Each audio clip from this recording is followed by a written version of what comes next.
بسم اللہ الرحمن الرحیم۔ معجزہ ہو گیا پاکستانی اور اللہ نے اپنی مدد بھیج دی ہے۔ اللہ ہی کرے گا اور اللہ نے ہی کرنا ہے اور اللہ کر رہا ہے۔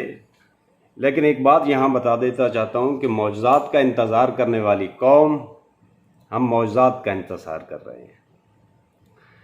پاکستان میں لاقانونیت، بھوک افلاس سڑکوں پہ ننگی ناچ رہی ہے، اور آج بھی اگر آپ چلے جائیں نا ڈی ایچ اے میں اور ان جو پوش ایریاز ہیں ان میں چلے جائیں تو لوگ جو ہے وہ مہنگائی کو کچھ نہیں سمجھ رہے، لیکن کچھ ایسا طبقہ ہے کہ جو مہنگائی کی چکی میں اپنے ایسا پس رہا ہے کہ وہ اپنے بچوں کو بیچنے پہ مجبور ہے، خودکشیاں کرنے پہ مجبور ہے، اور ہمیں معجزات کا انتظار ہے۔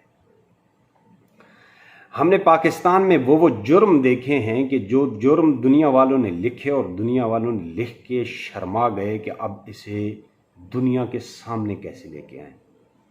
قبر میں لیٹی ہوئی مری ہوئی عورت کے ساتھ قبر کھود کے لوگوں نے ریپ کر دیا۔ یہ لکھتے ہوئے یہ لکھاری سوچ میں پڑ گیا، اور ہم ابھی معجزات کا انتظار کر رہے ہیں کہ معجزہ ہو جائے گا جی ہمارے ساتھ، کیونکہ ہونا چاہیے ہم قلعہ پاکستان اسلام کا، اور ہمارے ساتھ معجزہ ہونا چاہیے۔ 2.5 سال کی بچی کو قبر سے نکال کے پہلے اسی کے باپ نے اس کے ساتھ ریپ کیا، پھر اسے ذبح کیا، ذبح کر کے اسے کھا گیا۔ کتا دیکھ رہا تھا، کتا شرما گیا کہ یہ انسان ہے یا درندہ ہے، یہ کیا ہے، یہ کیسی مخلوق ہے یہ۔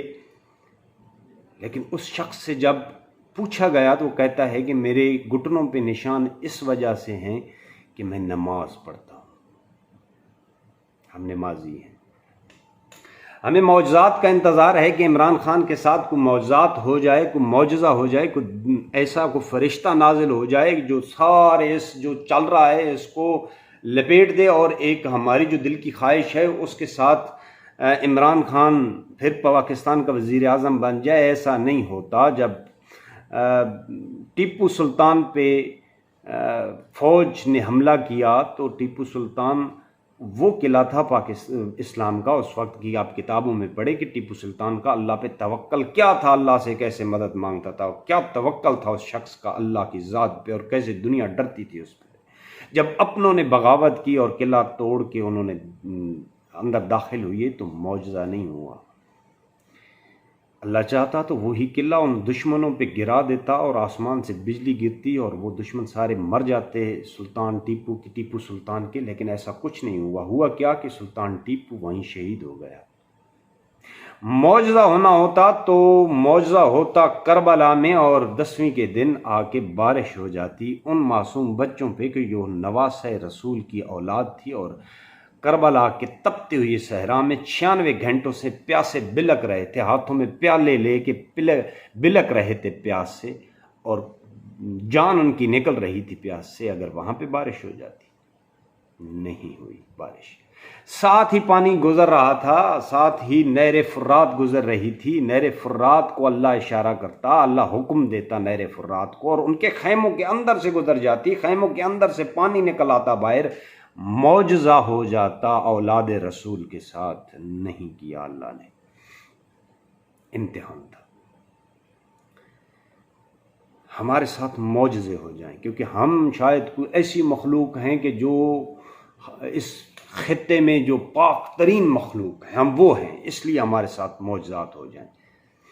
ہمارے ساتھ معجزات ہو جائیں کیونکہ ہم نے سری لنکا میں فیکٹری کے اندر سیالکوٹ میں فیکٹری کے اندر ایک سری لنکن بندے نے، اسے علم نہیں تھا کہ اردو میں کیا لکھا ہوا ہے، اس نے ایک پوسٹر اتارا اور دنیا نے دیکھا کہ ہم نے اس شخص کا کیا درگت بنائی۔ پھر ہم نے اس کو جلایا بھی، ہم نے اسے مارا بھی، ہم نے اسے پھر گھسیٹا بھی۔ پھر دنیا نے دیکھا کہ وہ ہاتھ باندھ کے منتیں کر رہا ہے کہ میری جان کو بخش دے دے۔ لیکن ہمارے ساتھ معجزات ہونے چاہیے، ہم اچھی قوم ہیں۔